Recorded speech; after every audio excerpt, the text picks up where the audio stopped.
जय हिंद दोस्तों। The Jupiter classes के इस चैनल पर आप सभी का बहुत बहुत स्वागत है। आज हम आप लोग के लिए फिजिक्स का पहला चैप्टर जो है प्रकाश का परावर्तन लेकर आए हैं। ठीक है, तो जितने भी जो 2024 में एग्ज़ाम देने वाले स्टूडेंट हैं और जो 2024 से 25 सेशन वाले स्टूडेंट हैं 10th क्लास के, उनके लिए ये वीडियो बहुत ही इम्पोर्टेंट है और इनको ध्यान से देखेंगे। और एक बात और है, आप लोग अगर इस तरह के वीडियो और भी देखना चाहेंगे तो मेरे चैनल को सब्सक्राइब कर लीजिएगा और अपने दोस्तों के पास भी इस वीडियो को शेयर कर देंगे ताकि उन लोगों तक भी मेरा वीडियो पहुंच जाए। चलिए आज हम लोग देखते हैं प्रकाश का परावर्तन। ये क्लास 1 है, आज फर्स्ट क्लास है, तो आज हम स्टार्ट कर रहे हैं प्रकाश का परावर्तन। देखिए प्रकाश को इंग्लिश में हम लोग कहेंगे लाइट। क्या कहेंगे? लाइट कहेंगे। ठीक है, सबसे पहले जानते हैं कि प्रकाश क्या है। ऐसा नहीं है कि हम लोग जो है प्रकाश को नहीं जानते हैं। हम सभी लोग जानते हैं कि प्रकाश जो बल्ब से मिलता है, जो क्या बोलते हैं, जो लालटेन से प्राप्त होता है। लालटेन तो अब नहीं है, इलेक्ट्रिक लालटेन है। फिर और जो है सूर्य से हमें रोशनी मिलती है, वही प्रकाश है, वही प्रकाश है। लेकिन अब उसको हम लोग को डिफाइन करना है कि उसको एग्जाम में अगर आ गया कि प्रकाश क्या है तो उसको लिखे कैसे। तो बिल्कुल घबराना नहीं है, जो आप लोग जानते हैं प्रकाश के बारे में वही लिखना है। थोड़े सा उसमें चेंजिंग कर देना है, लिखने का तरीका, बोलने का तरीका थोड़े सा बदलाव कर देंगे तो वही हमारा क्या हो जाएगा, डिफाइन हो जाएगा, परिभाषा हो जाएगा, डिफिनीशन हो जाएगा, उसको हम लोग डिफाइन कर देंगे। ठीक है, तो देखिए सबसे पहले जो है प्रकाश के बारे में बात करते हैं। प्रकाश कोई वस्तु नहीं है। ठीक है, प्रकाश एक बाहरी भौतिक कारक है। बाहरी भौतिक कारक है।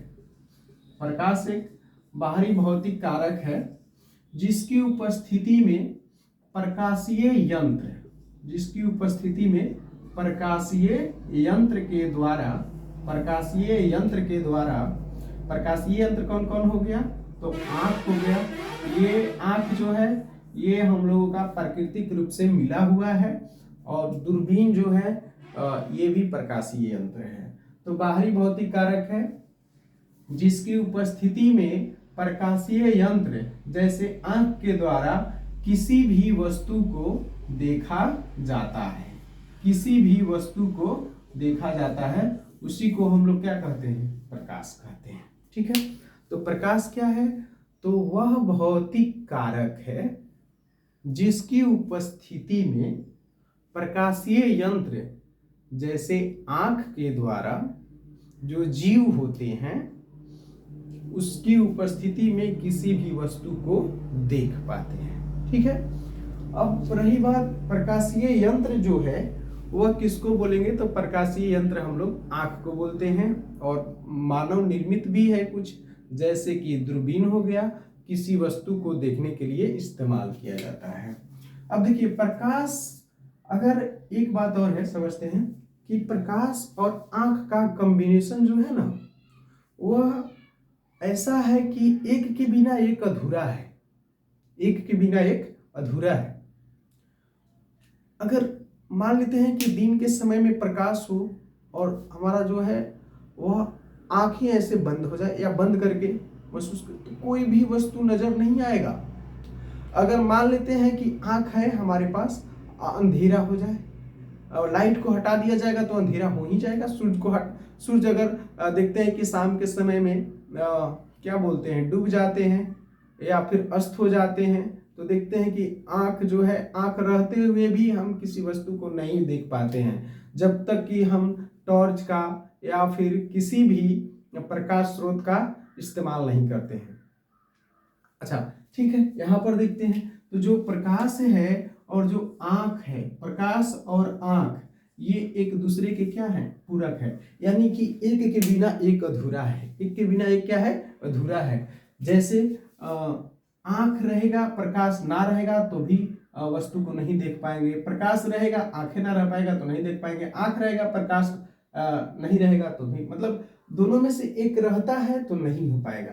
तो ऐसा कहते हैं कि ये एक दूसरे का क्या है, पूरक है। क्या है, आंख और प्रकाश एक दूसरे के क्या है, पूरक है। यानी किसी भी वस्तु को देखने के लिए दोनों का होना बहुत ही जरूरी है। ठीक है, तो एक यहाँ याद रख लेंगे कि प्रकाश और आंख एक दूसरे के क्या है, पूरक है। प्रकाश क्या है, एक बाहरी भौतिक कारक है जिसकी उपस्थिति में प्रकाशीय यंत्र आंख के द्वारा किसी भी वस्तु को देखा जाता है। अब देखिए प्रकाश के बारे में और क्या है। प्रकाश जो होता है वह एक विद्युत चुंबकीय तरंग है। विद्युत चुंबकीय तरंग है। क्या है प्रकाश, विद्युत चुंबकीय तरंग है। अच्छा, विद्युत चुंबकीय तरंग है तो विद्युत चुंबकीय जो तरंग होता है, कुछ सूक्ष्म तरंगें भी होती है और कुछ दीर्घ तरंगें भी होती है। तो आंख जो हमारा होता है वह विद्युत चुंबकीय तरंग को एक तरंग में तरंगदैर्ध्य पद होता है, तरंगदैर्ध्य, जिसके प्रति हमारा जो आंख होता है वह क्या होता है, संवेदनशील होता है। तो देखिए जो आंख हमारा जो संवेदनशील होता है, आंख वह 3900 एंगस्ट्रम से लेकर के 7800 एंगस्ट्रम तक होता है। ठीक है, यानी कि 3900 एंगस्ट्रम से लेकर के 7800 एंगस्ट्रम तक के विकिरण को हमारा आंख जो होता है उसको अचीव कर पाता है, यानी कि उसके प्रति ही क्या रहता है, संवेदनशील रहता है। तो प्रकाश एक विद्युत चुंबकीय तरंग है। अच्छा, 3900 से कम भी होता है, 7800 से ज्यादा भी होता है, लेकिन जो हमारा आंख जो काम करता है, संवेदनशील जो होता है, वह 3900 से कहां तक, 7800 होता है। ये क्या है, तो तरंग दैर्ध्य की इकाई है। तरंग दैर्ध्य की क्या है, इकाई, एंगस्ट्रम। इसको क्या बोलते हैं हम लोग, एंगस्ट्रम बोलते हैं। एक पर 0 लिख देंगे ऊपर में तो एंगस्ट्रम हो गया। ठीक है, एक एंगस्ट्रम बराबर, ये भी याद रख लेंगे, एक एंगस्ट्रम बराबर होता है 10 की पावर माइनस 10 मीटर होता है। ठीक है, अच्छा एक और बात कर लेते हैं कि प्रकाश जो होता है वह विद्युत चुंबकीय तरंग तो ही है। विद्युत चुंबकीय जो तरंग होता है वह अनुप्रस्थ तरंग होता है। कैसा तरंग होता है, अनुप्रस्थ तरंग होता है। तो प्रकाश क्या है, एक अनुप्रस्थ तरंग भी है। ठीक है, प्रकाश जो होता है वह यहाँ पर पता चलिए गया कि आंख और प्रकाश क्या होते हैं, तो एक दूसरे के पूरक होते हैं। अब देखिए प्रकाश से संबंधित घटनाएं, प्रकाश से संबंधित घटनाएं की बात कर लेते हैं जो हमारे लिए 10th क्लास के लिए इंपॉर्टेंट है। तो प्रकाश से संबंधित घटनाएं कौन कौन सी है, तो देखो पहला है प्रकाश का परावर्तन। प्रकाश का परावर्तन, ये तो हमारा चैप्टर का ही नाम है, प्रकाश का परावर्तन। दूसरा है प्रकाश का अपवर्तन। प्रकाश का अपवर्तन, प्रकाश का अपवर्तन।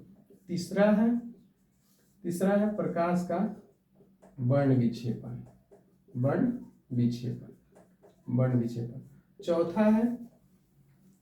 चौथा है प्रकाश का प्रकीर्णन। कौन सा है, प्रकाश का प्रकीर्णन। और भी है, पांचवा याद रख सकते हैं, प्रकाश का विवर्तन, विवर्तन। और जो छठा है वह है प्रकाश का व्यतिकरण, व्यतिकरण। और जो सातवां है वह याद रख सकते हैं, प्रकाश का ध्रुवण, ध्रुवण। और भी बहुत सारी घटनाएं हैं जो हमको आगे पढ़ना है। 10th क्लास में हम लोग मोस्टली 4 पढ़ेंगे, प्रकाश का परावर्तन, प्रकाश का अपवर्तन, प्रकाश का वर्ण विक्षेपण, प्रकाश का प्रकीर्णन। ठीक है, जब प्रकाश का जो किरण है वह जब किसी वस्तु से टकरा करके फिर वापस चला जाता है तो इसको प्रकाश का परावर्तन कहते हैं, फर्स्ट बोलते हैं। जैसे कि शीशा से कोई वस्तु प्रकाश आता है तो फिर वापस इधर आ जाता है, तो प्रकाश का परावर्तन हो गया। ठीक है, बाल्टी में पानी रख देते हैं, ऊपर से टॉर्च बारते हैं, तो जो टॉर्च जो है पहले हवा में है, यानी कि टॉर्च से जो लाइट निकला वो पहले हवा में या फिर उसके बाद जो बाल्टी में पानी है उसमें चल जाता है। यानी कि एक पदार्थ से दूसरे पदार्थ में, हवा भी एक पदार्थ है, पानी भी एक पदार्थ है, यानी कि पदार्थ को माध्यम कहते हैं। तो प्रकाश जब एक माध्यम से दूसरे माध्यम में जाता है तो वह थोड़े सा अपने रास्ता से इधर उधर मुड़ने लगता है, उसी को हम लोग प्रकाश का अपवर्तन कहते हैं। और एक होता है वर्ण विक्षेपण। प्रकाश की किरण जब यानी कि जो सूरज की किरण जो होती है उसको जब प्रिज्म से गुजारा जाता है या बारिश होने के बाद जो आकाश में बूंद होता है उसमें से जब होकर के गुजरता है तो वह अलग अलग 7 रंगों में बढ़ जाता है। और इस घटना को हम लोग क्या बोलते हैं, प्रकाश का वर्ण विक्षेपण बोलते हैं। तो प्रिज्म से गुजरने के बाद जो सूर्य का प्रकाश होता है वह 7 रंगों में बढ़ जाता है, यानी कि सूर्य के प्रकाश को अलग अलग रंगों में बंटने की जो घटना है उसी को क्या कहते हैं, वर्ण विक्षेपण कहते हैं। अच्छा, जो बारिश होता है, बात समझिए, जो बारिश होता है, बारिश के बाद आकाश में छोटी छोटी बूंदें रहती है और जब सूर्य का प्रकाश पड़ता है तो उस बूंद से गुजरने के बाद जो होता है, जो बूंद जो होता है वो प्रिज्म के जैसा काम करता है और उसके बाद जब उसमें से प्रकाश निकलता है बाहर तो वो भी अलग अलग रंगों में वहां पर भी बढ़ जाता है, जिसके कारण हम लोग देखते हैं कि बारिश के बाद जो होता है वह इंद्रधनुष बनता है और इंद्रधनुष में भी 7 रंग होते हैं। इसलिए जो प्रकाश का वर्ण विक्षेपण है वह इस तरह का घटना है कि जो सूर्य के प्रकाश को अलग अलग रंगों में बांट देता है। अच्छा, एक है प्रकीर्णन। प्रकीर्णन कौन सा है? प्रकीर्णन कुछ कण ऐसे होते हैं कि प्रकाश को अपनी तरफ क्या कर लेते हैं, उसको जमा कर लेते हैं, उसको खींच लेते हैं और फिर उसको चारों तरफ फैला देते हैं। तो जब प्रकाश की किरण को किसी कण द्वारा अवशोषित कर लिया जाता है प्रकाश की मात्रा को और उसको पुनः फैला दिया जाता है तो इस घटना को बोलते हैं प्रकाश का प्रकीर्णन बोलते हैं। एक है विवर्तन। जब प्रकाश के मार्ग में जब किसी छोटी वस्तु को रोक देते हैं तो उसको प्रकाश वहां पर थोड़ा सा मुड़ कर भी चला जाता है, तो इस घटना को हम लोग कहते हैं विवर्तन। क्या बोलते हैं? विवर्तन कहते हैं। आगे जो 2 है ये आगे का टॉपिक है, ये भी आगे का ही टॉपिक है जो 12th क्लास में जाएंगे तो आगे पढ़ेंगे। तब तक देखिए यहाँ पर। अच्छा, अब यहाँ पर याद रखेंगे प्रकाश क्या है, एक बार फिर से रिवाइज करा देते हैं। प्रकाश और आंख एक दूसरे के पूरक है। प्रकाश एक बाहरी भौतिक कारक है जिसकी उपस्थिति में प्रकाशीय यंत्र जैसे आंख के द्वारा किसी भी वस्तु को देखा जाता है।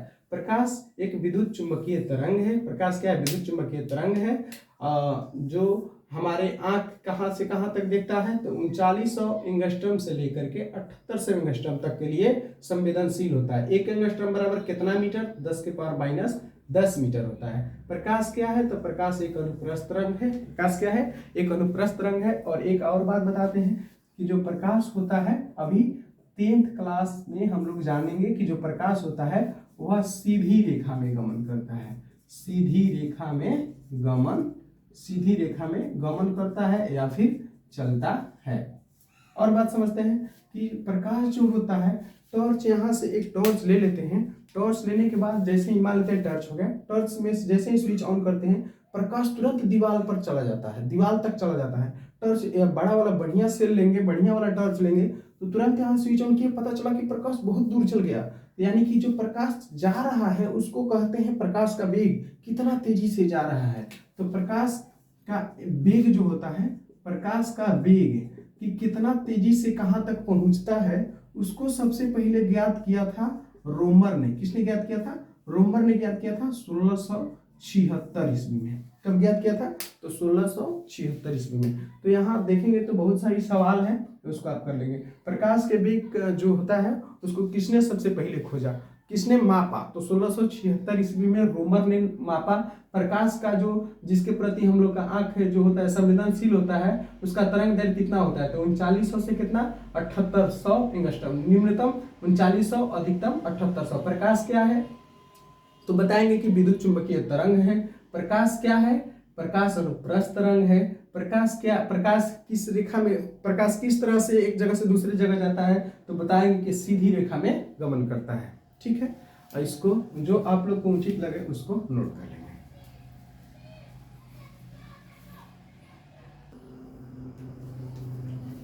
चलिए, अब अगला टॉपिक जो है हमारा वह देखते हैं प्रकाश स्रोत। प्रकाश स्रोत, प्रकाश स्रोत नेक्स्ट टॉपिक देखिए। प्रकाश स्रोत, जब जिस वस्तु से प्रकाश किरणें निकलती है, जिस वस्तु से प्रकाश किरणें निकलती है या जिस वस्तु से हमें प्रकाश प्राप्त होता है उस वस्तु को हम क्या बोलते हैं? प्रकाश स्रोत बोलते हैं। तो बताओ प्रकाश स्रोत किसे कहते हैं? साथ साथ बोलेंगे। जिस वस्तु से प्रकाश हमें प्राप्त होता है या जिस वस्तु से प्रकाश की उत्पत्ति होती है या जिस वस्तु से प्रकाश निकलता है उसे क्या कहते हैं? प्रकाश स्रोत कहते हैं। क्या कहते हैं उसको? प्रकाश स्रोत कहते हैं। प्रकाश जो स्रोत है, प्रकाश स्रोत जो है वह दो प्रकार का है। कितने तरह का है? दो प्रकार का होता है। एक होता है प्राकृतिक स्रोत और एक होता है मानव निर्मित स्रोत।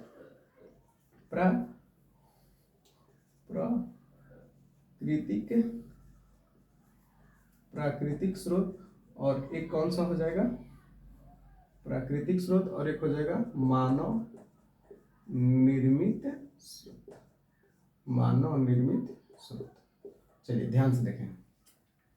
जो प्राकृतिक स्रोत होता है जैसे सूर्य हो गया, सूर्य, तारे। अच्छा एक बात और क्लियर कर देते हैं कि सूर्य और तारे, सूर्य भी क्या है? सूर्य एक तारा है। सूर्य क्या है? एक तारा है। यहाँ पे लिख देते हैं सूर्य एक तारा है। सूर्य तारा है। इसको आगे देख लेंगे कि सूर्य तारा है तो हम लोग मतलब लगता है कि नहीं है, इतना सूर्य चमकता है, तारे इतना क्यों नहीं चमकते हैं। तो इसका सिंपल सा इसका प्रोसेस ये होता है कि जो सूर्य है वह हम लोगों के नज़दीक में है, यानी कि पृथ्वी से नज़दीक में है, और इसके अपेक्षाकृत जो तारे रात में हम लोग को दिखते हैं वह बहुत ज़्यादा दूरी पर होते हैं, इसलिए वह जो होता है हम लोग को प्रकाश लगातार नहीं देता है और रात में टिमटिमाते नजर आते हैं। इसकी चर्चा हम लोग अगले चैप्टर में कर लेंगे, ठीक है। तो सूर्य, तारे, हम प्राकृतिक स्रोत के बारे में बता रहे हैं। तो सूर्य, तारे और ज्वालामुखी का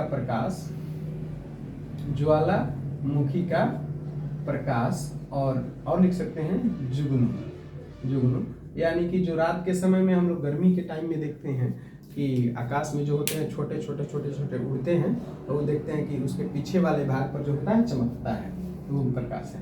प्राकृतिक स्रोत है। मानव निर्मित स्रोत में कौन कौन? मानव निर्मित में तो बहुत सारा आ जाएगा। टॉर्च हो गया, लालटेन हो जाएगा, फिर और क्या हो जाएगा? मोमबत्ती हो जाएगा। तो अपने से मानव निर्मित स्रोत में क्या करेंगे? अपने से इसमें और 5-6 बढ़ा लेना है। किसमें? मानव निर्मित स्रोत में अपने से सोच करके लिखना है। अगर हम लोग टॉपिक के प्रति सोचते हैं तो जो होता है ना, मेरे अपने माइंड में जो है अपने आप समझदारी आने लगेगा कि कौन ऐसा वस्तु होगा जिनसे प्रकाश जो होता है अपने आप निकलता है, कौन ऐसा वस्तु है जिसको मनुष्य ने बनाया है और उनसे प्रकाश की प्राप्ति होती है, वह कौन सा हो जाएगा? मानव निर्मित स्रोत हो जाएगा। अच्छा अब बात करते हैं दो तरह की और वस्तु होता है। एक ऐसा वस्तु होता है कि जिनसे प्रकाश उत्सर्जित होता है, एक ऐसा वस्तु होता है कि जिनसे प्रकाश उत्सर्जित नहीं होता है। तो उस आधार पर देखेंगे, उत्सर्जित के आधार पर, तो एक होगा प्रदीप्त और एक कौन सा हो जाएगा? अप्रदीप्त हो जाएगा। कौन सा? अप्रदीप्त। प्रदीप्त वस्तु किसे कहते हैं? तो वैसी वस्तुएं जिनसे प्रकाश निकलता है उसको क्या कहेंगे? प्रदीप्त वस्तु। ऐसी वस्तु जिनसे प्रकाश बिल्कुल नहीं निकलता है उसको क्या कहते हैं? अप्रदीप्त वस्तु कहते हैं। वैसी वस्तु जिनसे प्रकाश निकलता है, जिनके खुद का प्रकाश होता है, जिनसे प्रकाश निकलता है, उसको हम लोग क्या कहते हैं? प्रदीप्त वस्तु कहते हैं। ऐसी वस्तु जिनका प्रकाश नहीं होता है, जिनसे प्रकाश नहीं निकलता है, उनको क्या कहते हैं? अप्रदीप्त वस्तु कहते हैं। प्रदीप्त वस्तु में कौन कौन हो जाएगा? तो सूर्य हो जाएगा, लालटेन हो जाएगा। ऐसा कह सकते हैं हम लोग, ऐसा कह सकते हैं कि जो इसमें होगा प्राकृतिक स्रोत, मानव निर्मित स्रोत, ये दोनों किस में आ जाएगा? प्रदीप्त में आ जाएगा। यानी कि प्राकृतिक स्रोत, मानव निर्मित स्रोत का जो भी एग्जाम्पल हो जाएगा वह किस में आ जाएगा? प्रदीप्त में आ जाएगा। लेकिन अप्रदीप्त वस्तु में कौन कौन आ जाएगा? अप्रदीप्त में आज देखो चंद्रमा भी अप्रदीप्त वस्तु है, ठीक है। चंद्रमा कहो या फिर चांद कहो, ठीक है। और उसके बाद जो है ये भी आ जाएगा, कुर्सी हो गया, टेबल हो जाएगा, लकड़ी भी लिख सकते हैं, दीवार भी हो जाएगा धातु का। तो ये सभी जो वस्तुएं हैं वह कौन सा है? वह है अप्रदीप्त वस्तु, और ये सब क्या है? प्रदीप्त। ये वाला है अप्रदीप्त वस्तु और ये वाला कौन सा है? प्रदीप्त वस्तु है, ठीक है। इसको नोट कर लेंगे।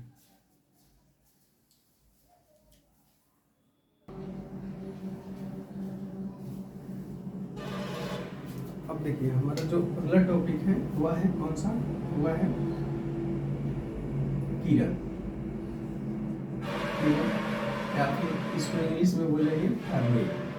किरण क्या है? तो देखिए, एक यहाँ पर टॉर्च ले लेते हैं हम, एक यहाँ पर टॉर्च है, ऐसा समझते हैं कि यहाँ पर एक टॉर्च है और इसमें से जो है ना प्रकाश उत्सर्जित हो रहा है, यानी कि प्रदीप्त वस्तु है, प्रदीप्त वस्तु है।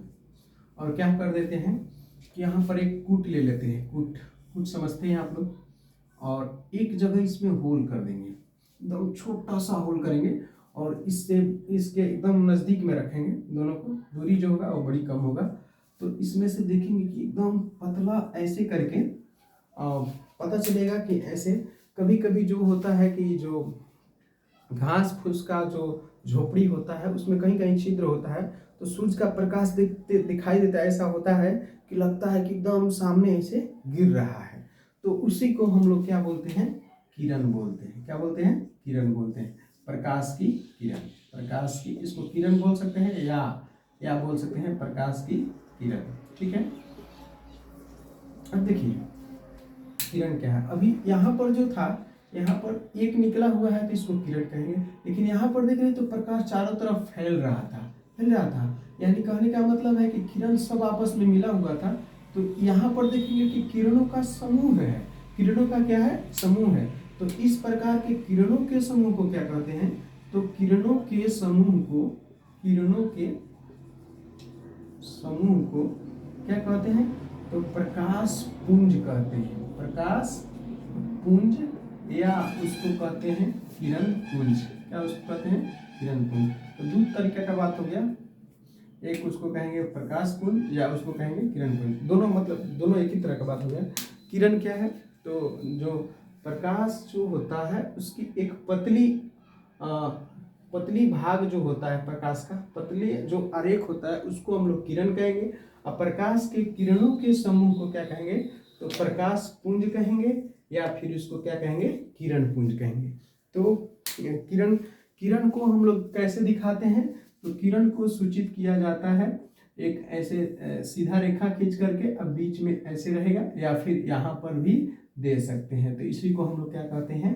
किरण कहते हैं। यानी कि प्रकाश जो होता है एक दैशिक होता है। कैसे होता है? एक दैशिक रेखा में गति करता है, एक दैशिक। ठीक है, एक दैशिक का मतलब एक ही दिशा में जाएगा, ये नहीं कि इधर भी प्रकाश जा रहा है फिर उधर, मतलब इसी रेखा पे ऐसे आ जाएगा, एक साथ में एक ही हो गया, इधर जा रहा है तो इधर, फिर टकराएगा तब फिर इधर आ सकता है, वो बात अलग है। ठीक है, अब देखिए प्रकाश पुंज जो होता है वह 3 प्रकार का होता है। प्रकाश पुंज कितने प्रकार का? 3 प्रकार का। एक होगा हम लोग का अपसारी किरण पुंज, अपसारी किरण पुंज। और जो दूसरा है वह है अभिसारी किरण पुंज, अभिसारी किरण पुंज। और जो तीसरा का है वह है समांतर किरण पुंज। ठीक है, अब देखिए अपसारी किरण पुंज क्या है?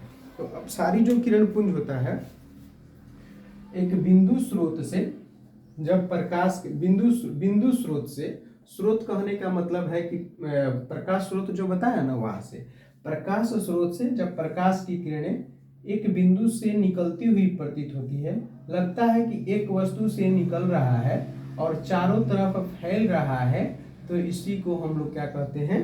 अपसारी किरण पुंज कहते हैं।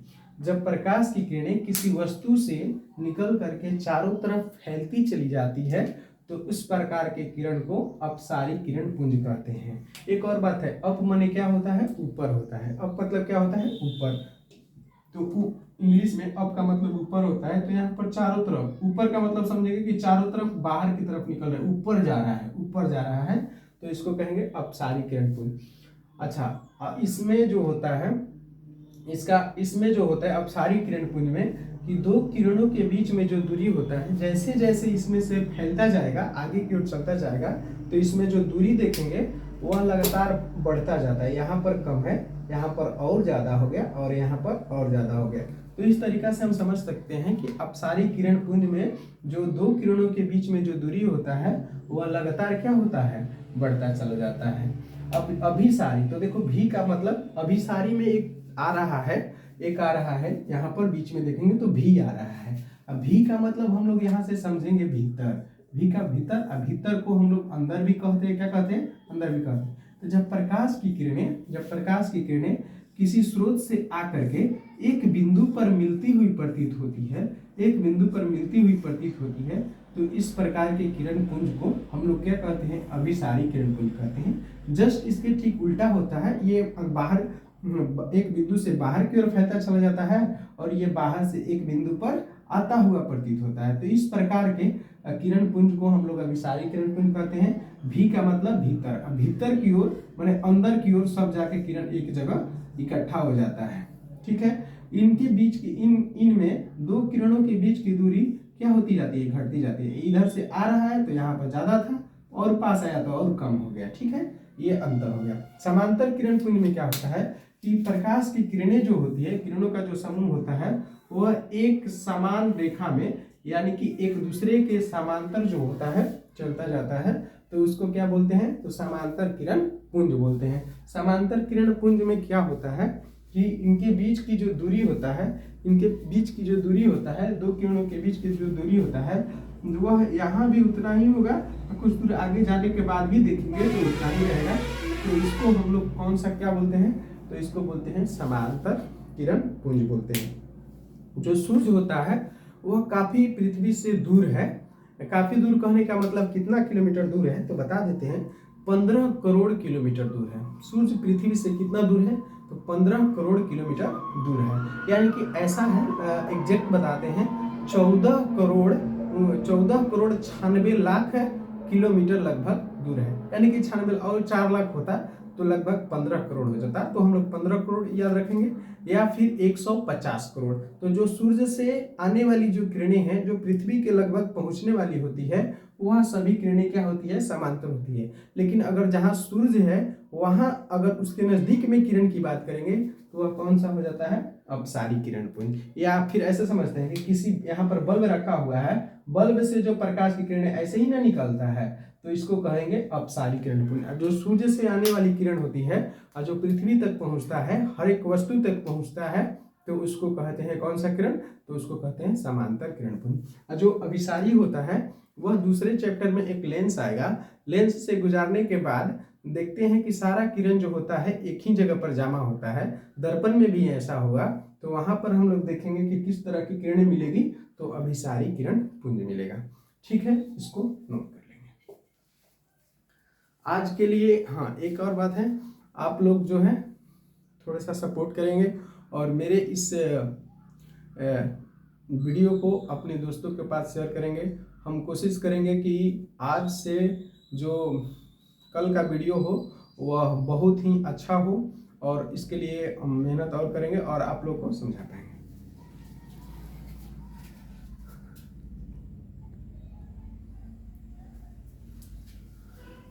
लाइट कम हो गया था, लाइट कट गया है। अच्छा ठीक है, तब तक के लिए धन्यवाद, थैंक यू। आप लोग पढ़ते रहिए और वीडियो को शेयर करते रहिए और लाइक भी करते रहिए। धन्यवाद।